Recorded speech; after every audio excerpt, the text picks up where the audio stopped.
absolutely wonderful and marvellous, as always. Thank you very much for asking. Now, you were such a joy last month when you came in, because you are advanced clinical hypnotherapist, a mentor at Girls Who Support Girls, community speaker at dementia, I should say, and Alzheimer's, transformational speaker, and so much more. And we had so much fun last month, I should say. Feels like last week. Invited you back because you was actually here last month, wasn't you? Because you was here to talk more about kind of, you was doing a new art class, weren't you? Yes. How did it go? Art therapy. Yeah. So first of all, we had people come from. I did a little evaluation recently, and it was like 7 boroughs. Yes, it's not 7 boroughs, 7 counties. 7 counties. Yeah, Hertfordshire, Essex, Kent, Brighton, Hampshire. All these people come from different places because they don't have anything like that where they are.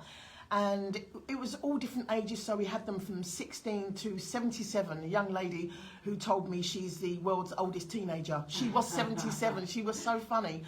And we just all got together and, you know, we did the Qigong first, so it just dropped everybody down to this relaxed state. And then we had the cacao, which opens the heart. And my friend Tommy, he talked about the benefits for you physically as well as mentally.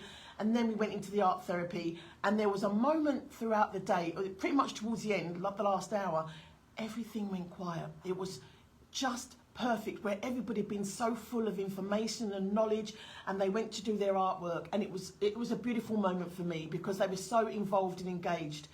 And I think the overall outcome of what I felt happened, and looking back at the evaluations that I did, everybody said, I just love being amongst people just like me, like-minded people, because we're all a little bit, let's face it, we're all a little bit quirky in our own ways, right? None of us wants to admit it, but we all are. Yeah. And everybody, you know, there was different ages, there was different abilities, disabilities, different gender. It was just a magical mix of quirky wonderfulness. And there was many times when I was quite choked at how open people felt that they could be, because, you know, they didn't have to speak of it, but they could just paint it and illustrate it. And we did some, you know, music and movement as well. You know, everyone feels a bit uncomfortable first of all, but it just helps to get to that point of, look, we all look stupid, let's be stupid together. Yeah. You know. Are you going to do another event like that? I am. I'm going to do them once a month. Oh, so I did a pitch to Brentwood Borough Council last Friday at Hey Joe's. Hey Joe, big shout out for Hey Joe.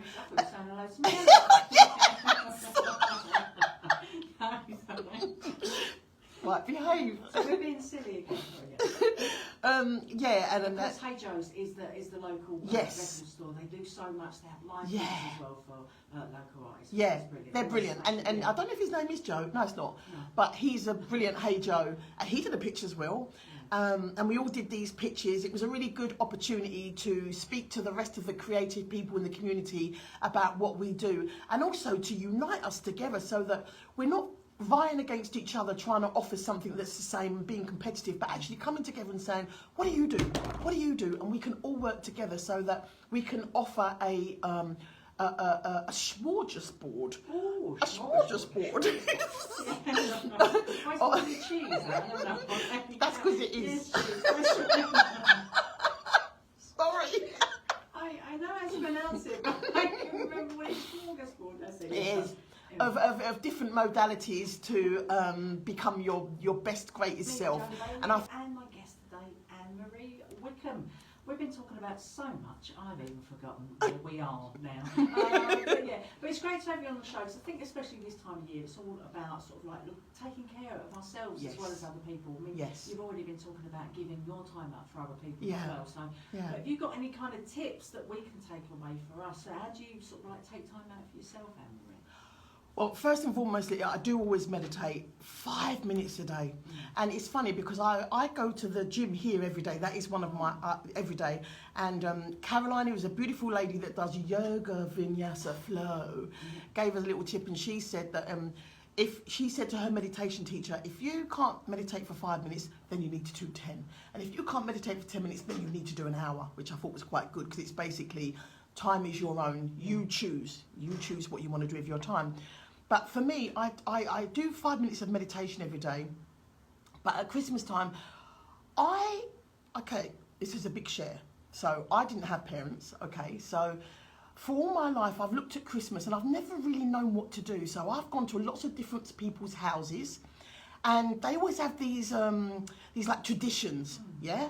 And I've always watched the traditions, and I've been fortunate enough that I've nicked a bit here, I've nicked a bit there. So my Christmas is a concoction of all of these different places where I've gone and mixed it all together and made my own Christmas, right? My bespoke Christmas. So I think it's a really nice idea that if you've been doing the same thing every year, you got a bit tired, why don't you try creating a new family tradition that you can start from now, and it doesn't have to involve any money. It may be that everybody kisses under the mistletoe. It may, whatever, you know, or it may be that you always have a certain dessert, or that you play a certain game. Because I bought some games. I can't tell you because one of them's a present for my son. No. Oh, no, I'm not going to tell you. I was nearly tempted then. I'm very, very bad at secrets. If you know me, you'll know that. I'm very bad. But, you know, just we can make sure we're always going to play a game after dinner. Something that brings back the value of family. Because here's the thing, what I think a lot of people forget. A lot of us look at Christmas and go, oh my God, they're all coming, descending on us. It's going to be such hard work, such drama. But how many times in your year do you get to be with the people that you love the most? Forget the tired old arguments, but that you're in this room with these people that you love, that you've grown up with, that are your flesh and blood, that you couldn't replace. How many times do you get that in a year? Maybe this time on Easter. So put aside all the grievances because they're done, they're gone, they're finished, you can't go back. Create a new Christmas based on the love you have now, bring in those new traditions and start afresh. Pretend this was the first Christmas you ever had. What would you do? That's a nice thought, right? It is, yeah, Start from the beginning, because you can't change the past, and it's also a really good time to reconnect with people. Perhaps things went a bit wrong during the year, perhaps you had arguments. You know, if you're lucky, you've got ADHD like me. I can't remember arguments, so I've got no enemies. I sometimes see people, I think, they look at me and I think they think, do we not talking? I don't know. I talk to them anyway because I can't remember what the argument was. It's quite nice. You had lots of friends. If that resonates with you, then you can find our very own Anne-Marie you're on Facebook as well, can't we? We can find Yes, yes. Yes, so Anne-Marie Wickham, and you're on Instagram as well, right? I am. I'll do more, I promise. Yes, you've got to be better on Instagram. Sorry. Yes. But listen, Anne-Marie, so you're going to be doing another art class in February, Yes, right? yes. You're having a rest for January, Yes, just I resetting am. everything, Yeah, right? yeah. Brilliant stuff, yeah. Great, and yeah, I love the idea about people's stories. I think we need to make this happen. Please, let's do it, yeah. Yes, right. We've sown a seed. We have, and that's all you need to do, just put it out there. Sometimes just Well, hopefully people are going to write into you and say, I'd love to share my story. I've got an amazing story. Let's hashtag it, share your story. Like it. Here we go. Brilliant. Right, we've got our own hashtag now as well. Listen, Anne-Marie, thanks so much for joining us. Can't wait to catch up with you again next month. And if at home you've got any questions for Anne-Marie, you know how to get hold of us by now, and I'll make sure that we can pass them on. Right, thanks again. See you later. Thank you so much. Happy Christmas. Happy Christmas.